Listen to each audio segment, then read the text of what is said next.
Hello, my name is Sahil Malik. I'm a trainer and consultant and I love Angular. I deliver trainings on Angular regularly and you can find my email address right here.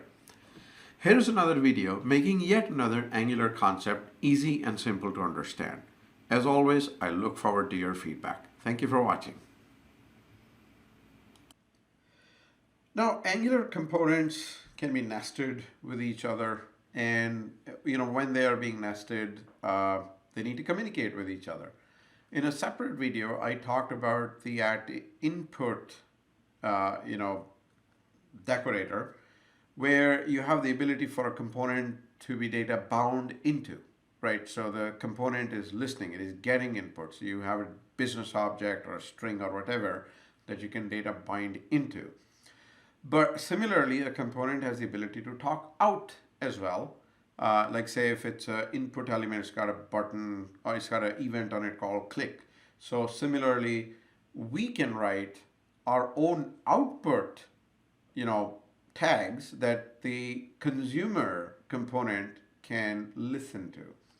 Let's see how we do that. So let's continue with the application that I was building with, the at input. So that is right here. And the application is quite simple.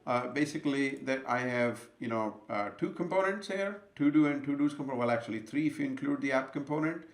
And the application is simply loading a bunch of to do's, and we are data binding that like this, and we are able to here for that to do property here, and then we are data binding it in the to do component here.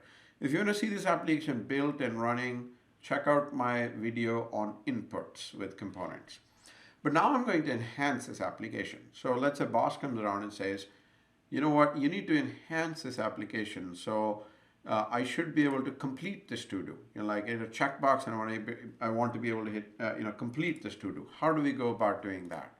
So the first thing we need to do is that we need to enhance the HTML for this, and we need to add a checkbox, and obviously we need to handle the checking of that checkbox. So I have a method here called checkbox selected, and I'm going to go ahead and write this method here in the code behind. I'm going to call it, but whatever.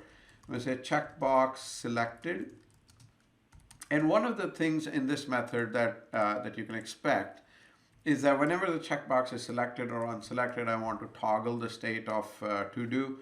And we'll create a property here called is complete. So basically the default value of that is false. So let's go ahead and put this here. Now, yeah, I know in a real world application, I would check for the current value of is complete and so on and so forth. But let's just keep it simple. So basically we're toggling the value of is complete. So depending upon if you check the checkbox or not.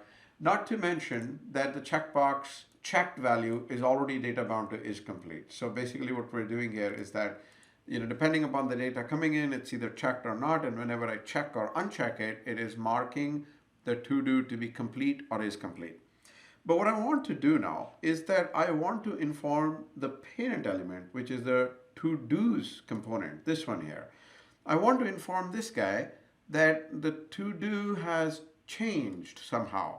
So the code that I wish to be able to write is somewhat like this. So basically here, I want to create a property where I can data bind it to a method that lives in the to-do's component, where I can say, look, this to-do changed, right?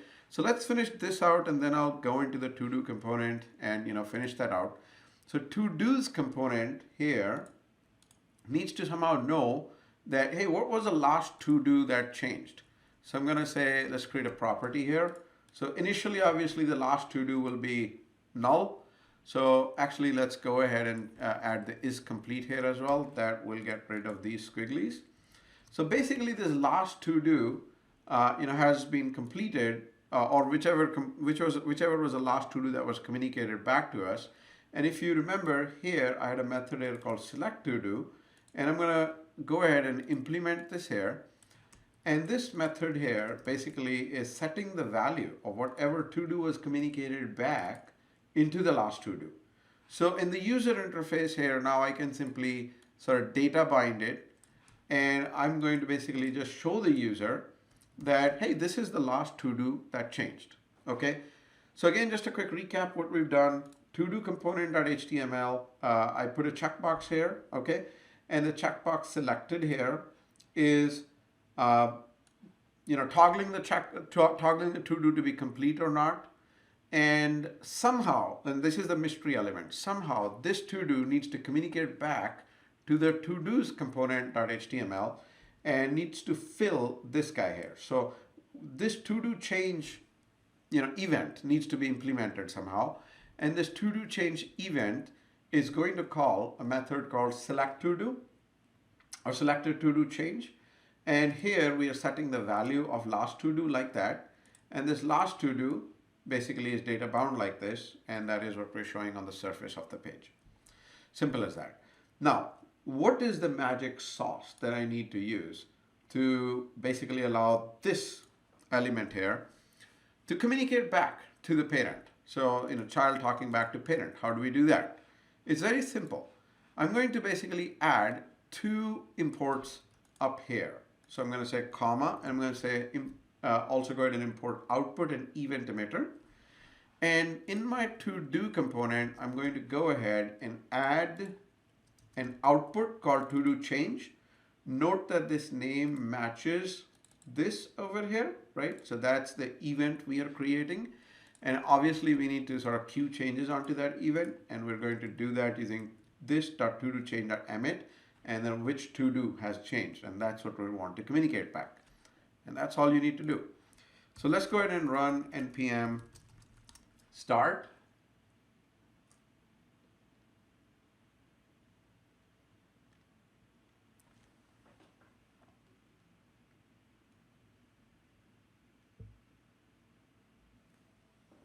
And let's visit localhost 4200 as before. And now you see here that it gives me checkboxes as expected. But when I check the checkbox, it shows me, hey, this was the last to-do that changed. And this is how the child can communicate back to the parent. And that is pretty awesome.